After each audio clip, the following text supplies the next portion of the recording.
Hello, Kraftin Kimmie friends. Michelle Houghton here. I am super glad you are tuning in again. If anyone else is joining me later, that's awesome too. This will be on the Copic and the Craft Room YouTube channel. I am missing another live fun weekend, and I apologize for that. My life, like everyone's, has been turned upside down, and I am kind of beholden to my family, which I think all of us are to some extent. And right now, that's my top priority. So I'm spending some time with them before we're going to spend a big chunk of time apart. So I'm recording this early so that you guys have some more fun coloring options to do this weekend. I'm going to play with the What's the Scoop stamp set. I did the little girl and her inner tube for the release. I also did the turtles at the release, and I love those as well. They're pretty simple and easy to color. I thought it'd be fun to do a different one from What's the Scoop. So I've got the little girl in her kind of cover-up, swimsuit cover-up maybe, going to the beach, and one of the little crabs kind of wandering across the sand. I have not colored this yet. I've not even tested colors. So I thought you guys might like to see a little bit of my process with that. And as I'm truly just mapping something out and kind of thinking it through, you're going to get kind of my thought process on that, because I'll just kind of keep chattering throughout. That's just what I do. Especially with this, I feel like it'll feel a little bit more like live. Obviously, I'm not getting to answer your immediate questions, but I will surely come back and look for those. If you guys have them, make sure to put them in the Kraftin Kimmie friends Facebook page, and I will get to those. You can either tag me, or you can do it on the area where Kim links up the video/videos. We'll kind of see how long these goes. All right, so little girl, crab, maybe a simple background to put behind them or something fun. I almost always stamp at least 2 copies. One is not stamped very well because I did not have my stamp platform, or at least I couldn't find it yet. It was hiding in a box. But I always have 2 available, and that way I can test some things out on that first one if I want to, and I will definitely be doing my testing over here. But also, if something happens early on when I'm coloring the first one, that second one is just there, and I just go ahead and start on that. So the first thing I'm going to do is I'm probably going to map out some colors so that I can, once I have a big pile of them right on my table ready to go, then I can really get going. So some of the big things I think about for the first part is what I want to do with her skin and hair, possibly clothing. Even if I don't pick out all the accessories and details, kind of get that mapped out just a little bit, or a thought through. And my little crab, I don't always pick out background colors at the start. I know a lot of people that do that in reverse, because then they feel like if they make mistakes and go over edges of people and stuff, then they can work back with those skin colors more easily on top. And so I do know some people who start with backgrounds. It's a great way to do that. You kind of take your pick. I am going to start with her and her little crabby friend because those are fun to color. So I've got a big stash of Copics kind of sitting to my right hand. I have a big kind of cabinet thing with open markers in them that my father-in-law made for me. So I'm going to steal some markers. I'm thinking she's going to have a little bit of color. She's still going to be fairly pale. So I'm not doing anything as dark. I did a fairly dark combination on the inner tube girl, and that turned out pretty good. This one's going to be lighter, but still have a little bit of that golden sun kiss. So I'm going to try, I think, a combo that I use pretty often. We'll see how this looks. So I think I'm going to use E50, which is extremely light, and that's really just my base. And then I'm going to use an E21 and E31, and see, that's going to really kind of warm her up and get her a little more golden. I'm probably going to use an E93 for a little blush. It's not too pinkish. It's a little more peach, which would go along with that sun-kissed look. And then I'm also, I think she's got freckles, so we're going to reinforce those. And I usually use either E33 or an E35. So we're going to go in and just reinforce those little freckles kind of on her cheeks, which I love that the artist got them in right there. Another thing I'm going to do on this image, because my stamping was not very good, is I am going to try kind of near the start. We might do that here while I'm talking through colors. I'm going to try to get her pupils and the crab's pupils and her little eyelashes. Now this is a stamping issue. This is not a stamp issue. I hope you know the difference, or if you don't, basically I am not stamping very well. I didn't get very even pressure, and then so it's not very dark and very thick. And then because I didn't have a stamp platform, I can't stamp it again. If I tried, it just would never line up exactly right. So instead, I am using a Copic multi-liner, and I could do a different pin at the end on the top, but if I can do it first, and this is a really small one, it's a 0.03, so this guy is like teeny, teeny, tiny. I'm going to go in, I'm going to hit her pupil, her lash line. I could go under the eye, but I don't really need to. That's not going to be as distinct. The other thing though I am going to do is this little crab. I'm going to come over and I'm going to do his pupil as well.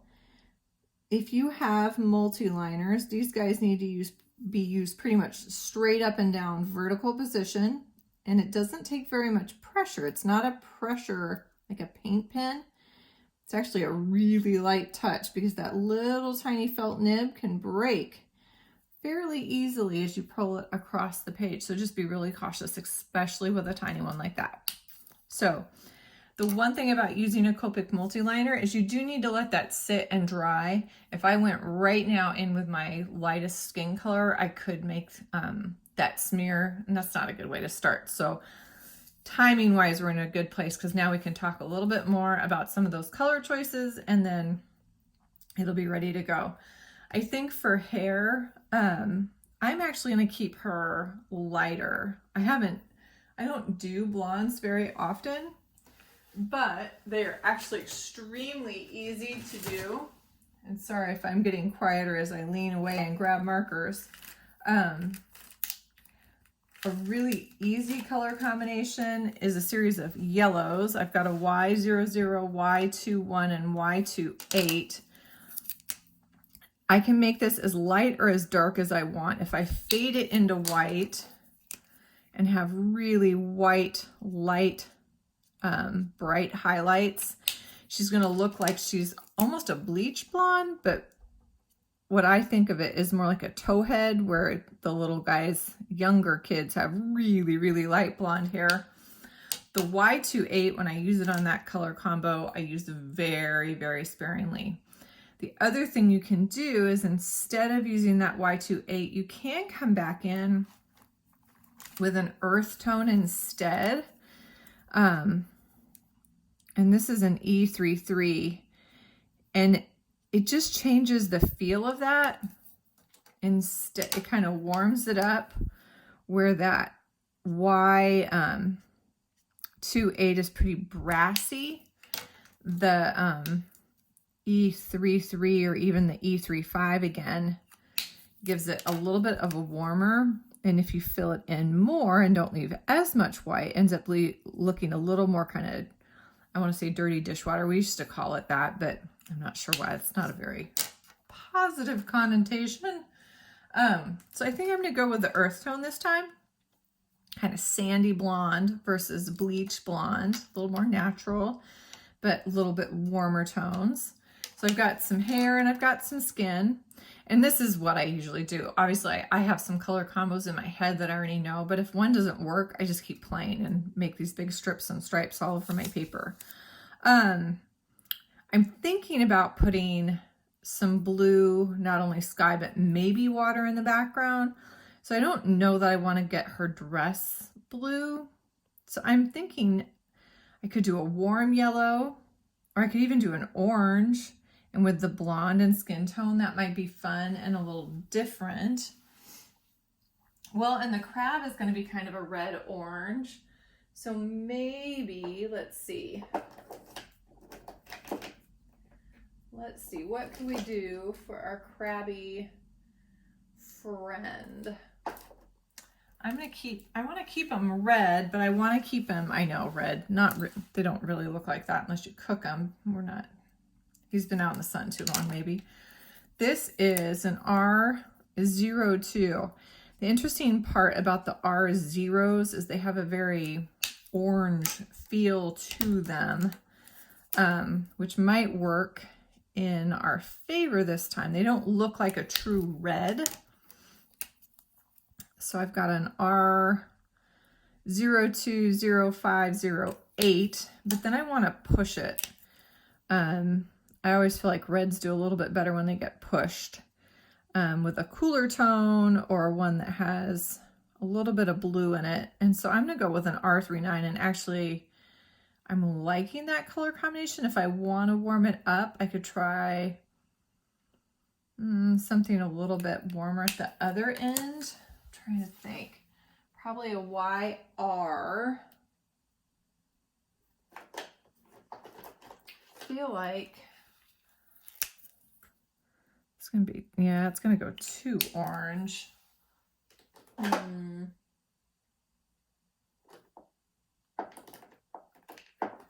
Not totally sure here. Definitely not.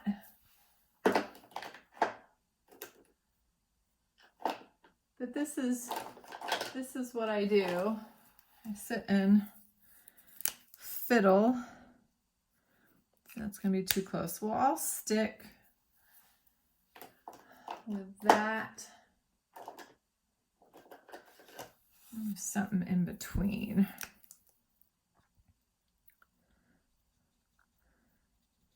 So I could go this route and then into the red. Doesn't get as light. But I think I might like that better. So I'm gonna skip the R02 and go with, it's completely value number-wise out of order. I guess, yeah, it is. So YR07, R05, R08, and then an R39. So that's an odd combo.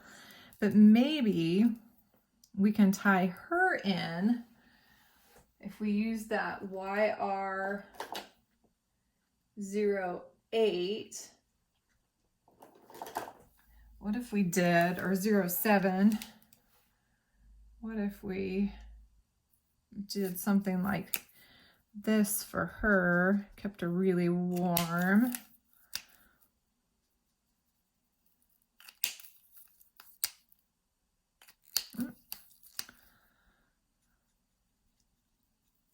That would be fun. I'm trying to think, it'd be fun to put a little pattern on her of some sort. We'll kind of think on that to break that up.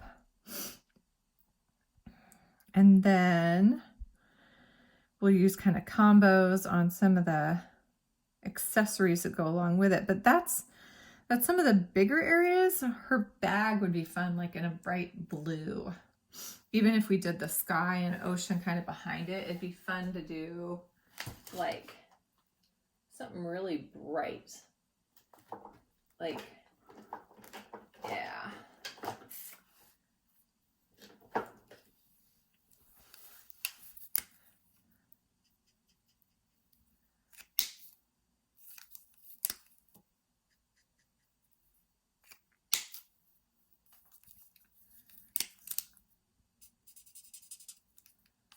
A few of my markers ended up getting fine nibs when Copic started experimenting with them. And so I've got really unusual sketch nibs in a couple of mine just because I was helping experiment. But I like those colors together. Those are blue and orange are complementary. They sit across from each other on the color wheel, so they really interact well together. So I think I'm gonna go for that. I think I'm liking those color combinations. So I'm gonna scoot over. This little gal's had plenty of time for those eyes to dry. And so I'm gonna start coloring with her skin. Start there first, and I'm gonna base her. I go from light to dark on the skin tones. And I usually do that just because it helps me get those layers really smooth. You do not have to. I know a lot of people that work from dark to light. They feel like they find those areas more easily, and for them, it is easier to blend. On skin, I'm a person who tends to like it fairly smooth. So kind of smooth blending from one color into the next. It doesn't need to be glass-like in that you can't see any of the seams, but I certainly would prefer it to be a little smoother versus seeing the sketchy brush marks. So that was, sorry, that was my E50. And we can get her a little bit bigger. So that was E50. Then I've got E21. I'll try to peek up and catch those as I'm going. Make sure you guys can see them. I come up under her little eye and under, kind of across her little eyebrow. For the most part, she's a sphere, her head is, but she has a little bit of shape, so we'll give her a little bit of shape. We'll add shading behind her nose because she's turned just a little bit because we can see that angle of her nose. And this side will be darker again because she's turned away from us. Underside of her arm and then underside. So think about if her sun is shining up above her, where's the darker area going to be? Obviously, we barely see that little arm kind of tucked behind, so we won't get much there. The toes will get darker. I'm doing the inside of it, edge of her legs. They're so narrow, I'm not going to be able to get both edges. And I assume if that sun's coming down, the outer edge is more likely to catch a little bit of light, but that's what I'm thinking. E31 is next. Think darkest areas. Where it's going to catch some of those deeper shadows.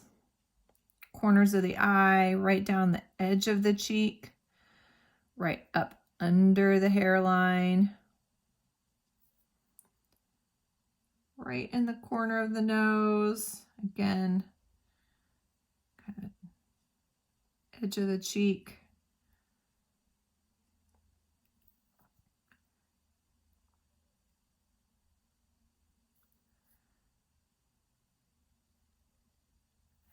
If you have trouble getting into some of those little fine details, you could try using the other end of your marker. The broad nib tends to be a little stiffer, and so some people have an easier time using that for some of those little teeny tiny areas. So now I'm backtracking, I'm hitting reverse, and I'm going to come in. Some of these little areas will get broader, meaning some of that I'm going to start on the darker color and pull kind of into the lighter color. This is that mid-tone again, E21. And I'm just trying to soften the edge. Oops, I think I missed her neck. Trying to soften the edge of that E31. So I'm going right along the edge, pulling a little bit further into that light color. We'll come back and get her neck here in just a second. E50 was the lightest color, and I do need to hit all of those light areas again. So I hit the edge and I circle a little bit, kind of soften up, get that ink moving again, get it wet. And then I hit all the way across that highlight area. And that way I don't leave behind like a wet mark, a little water mark where the dry hits the wet. Kind of across her little chest area, arm. And I'll work my way down onto her legs. And I am going outside the lines a little bit. Some of that is my eyes are not working really, really well right now. need to get in and see an eye doctor when possible. And then, so apologize for that. Some of that I can correct pretty easily when I do the background. I'm going to come in with a little E93 right on top of those little cheeks.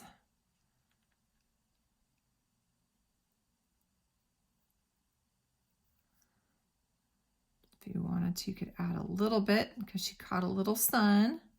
Tops of her shoulders. I am going to come back with the E3 one. There we go. Look a little off there. That'll help.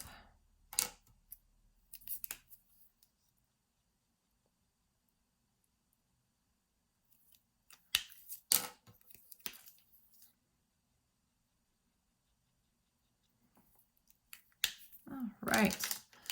So there's some skin tones. I'm going to give her skin a second to dry before I attempt to add a little bit of color to those freckles. If I hit them right now, because that ink is so wet, it would actually bleed out and make a little bit of a mess. So onto her fun hair. So Y00 is what I'm going to start with, and I'm starting I'm following the hair. So I'm starting where it starts at the part and flicking across, and then I'm going to hit some of those dips in the waves. So I come from the part out, I can go from the tip up, and I can also hit some of those dips inward, but I'm trying to leave some white. So ponytail up and then into the dip. So look at what I'm hitting. I'm hitting the part that's curving or pointing toward her. Those are going to end up darker, that inner. And then I've got these white spots that are pointing out or waving out and away from her. That's going to be my light areas. And those will stay pretty light. So Y21 is next. Same spots, not as much ink. May only have 1 or 2 flicks.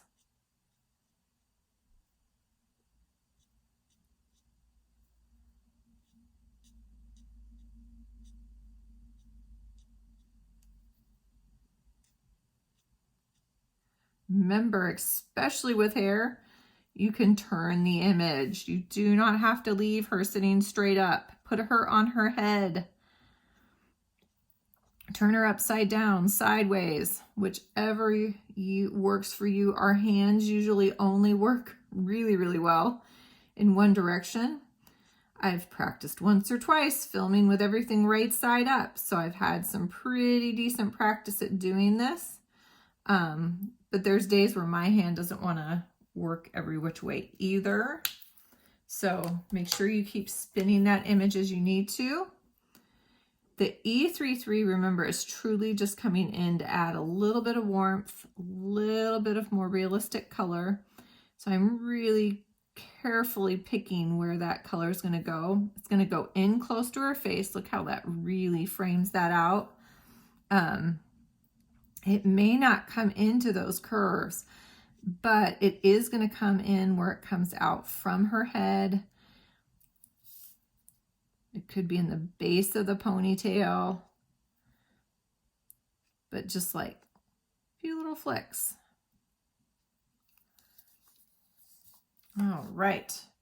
Now, if I need to soften this, if you're looking at yours and going, oh my goodness, that's not going to work, I'm going to step back all the way to the Y00. So no more Y21. I'm going to step all the way back to Y00, and I'm going to start at the dark spot and flick out one more time. And what that is going to do is it's going to soften that earth tone into the Y21. Then the one other thing I'm allowed to do, and I hope you guys understand when I say stuff like that, that is, It's not a rule breaker. There are no rules per se.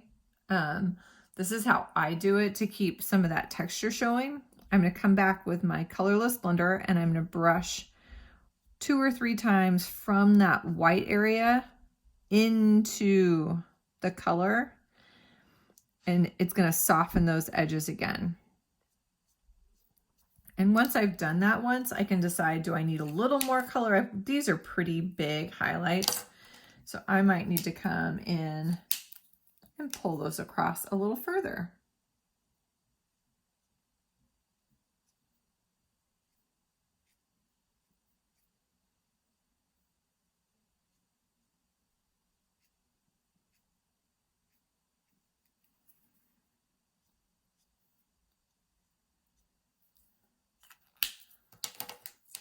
I kind of bounce back and forth between my colors.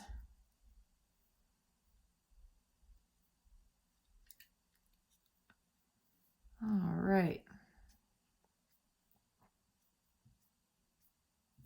There we go. Pretty pleased with that. So I'll probably leave those white highlights. Her face is probably dry enough now that if you wanted, and this time I've placed my own freckles usually, but because the artist has already got these here, I'm literally going to come in, and I may not hit every one. It gets pretty close to her eye a couple times, so if you don't want to tempt that, but I'm going to turn those a little bit more brown. Okay. Then if we want to stay on her, we've got her little dress. As we start getting into reds, if you want to try working dark to light, this is a good time to do that. So I'm going to do a YR07 first.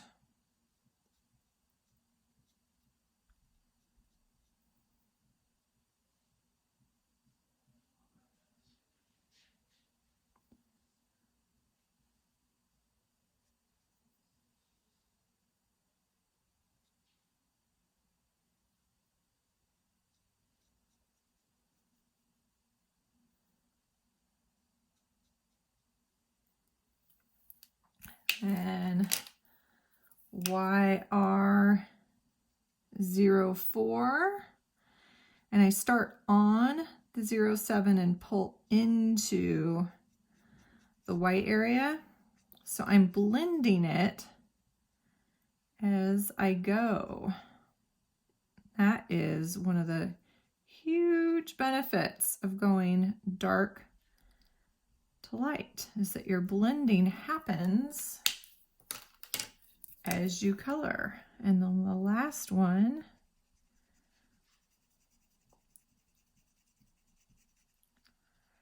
and we'll let that sit for a bit, and if we want to add a little pattern to that, we can.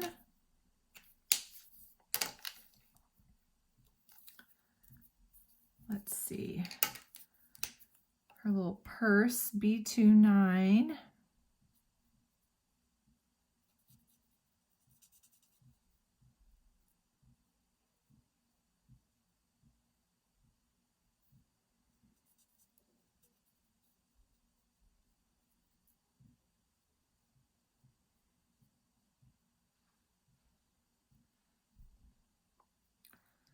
I feel like sometimes straps end up getting a little darker just because they're so thin.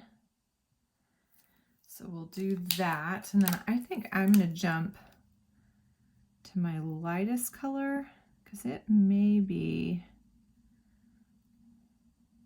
I may or may not need that mid-range color. This might be enough in this small space.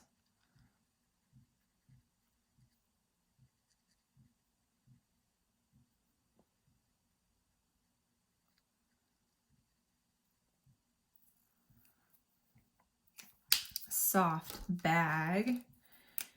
I might even do a little bit with the colorless blender, and that's just to make it look a little worn. Here we go. Yeah.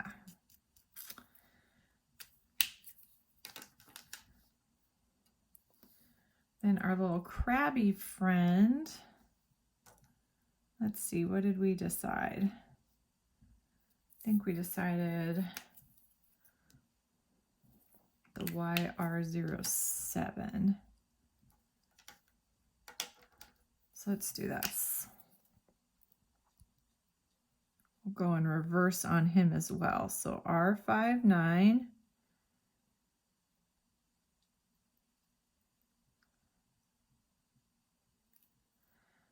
And I'm going to leave him a little rough.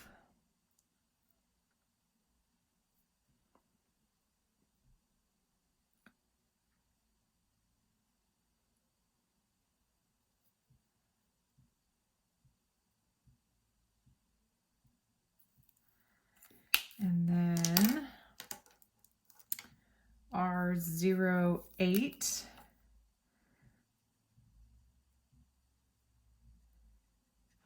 So I'm going to go over that R39.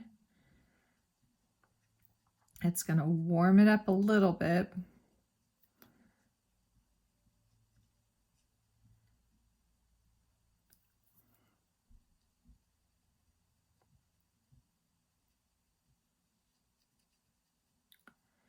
Because if I leave it completely alone, it may not get, might be too cool.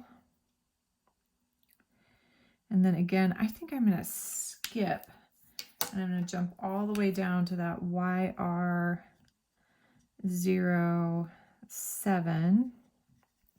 And this one I might have to do a little back and forth for. I'm thinking I do like this color combo. I'll tell you again here, just a sec, what I use so you guys can see it again, because I jumped around a little. Yeah, he's pretty cute. Okay, so that was at the end a YR07. There was an R08 in the middle and an R39. And you can't see any of those. I just set them down and you can't see them. R39, R08, and YR07 is on this little guy. All right. Perfect. At least for right now. And I think people in my cards are always very matchy-matchy. So her little shoes are going to get the blue treatment as well, at least the top strap. And I'm going to say the sole is white. So in a bit, I will change that. But here she is so far. We'll probably stop here and then I'm going to do the background for you because I think we have time. So I'll double check time and we will do a background. All right, so look for part 2 and skip right on over to there.